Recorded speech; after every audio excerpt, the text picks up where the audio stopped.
Hello scholars, and welcome back to another video about writing. It's Miss S here.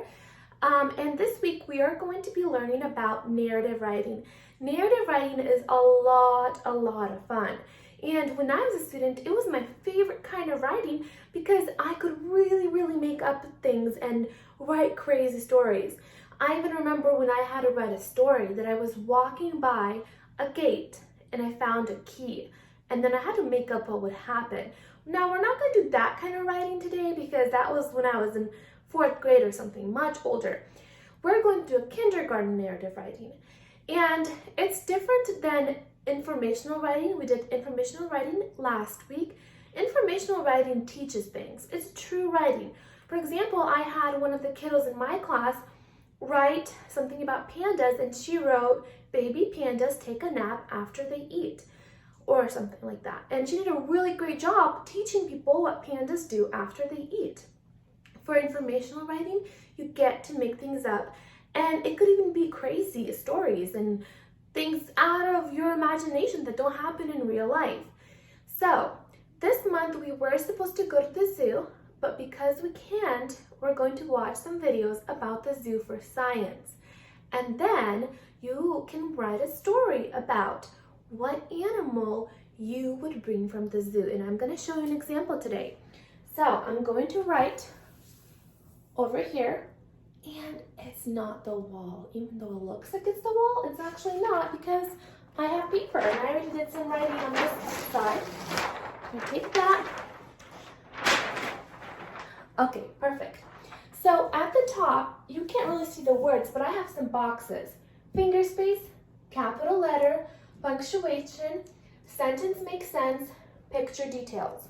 Now, I did a sentence stem to help you with your writing so you don't have to think about all these words and sound them out. I went to the zoo and took a blank home. It was blank. So, for this part of narrative writing, what you have to do is think about who or what animal would you bring to your house from the zoo. Now that's why it's narrative writing, because if you went to the zoo and tried to take an animal home, it would not work. But when we do narrative writing, we can pretend and we can make things up. So we are pretending that we are taking some kind of animal from the zoo and bringing it to our house. Now, when I think about that, I do have a favorite animal, and when I went to San Diego, I saw an orca whale there, and I think they are fantastic. They are so beautiful. They are huge though, and if I wanted to take an orca whale home, it's like 1,000 times bigger than me or something. I could never take an orca whale home, but in my pretend story, I can take an orca whale home. So I'm going to use a different marker because this is the sentence stem. These are the words I want you to copy. So before I do writing about what I'm taking home, I want you to pause the video. I'm gonna move. Okay, you can pause it right there and copy this sentence onto your own paper.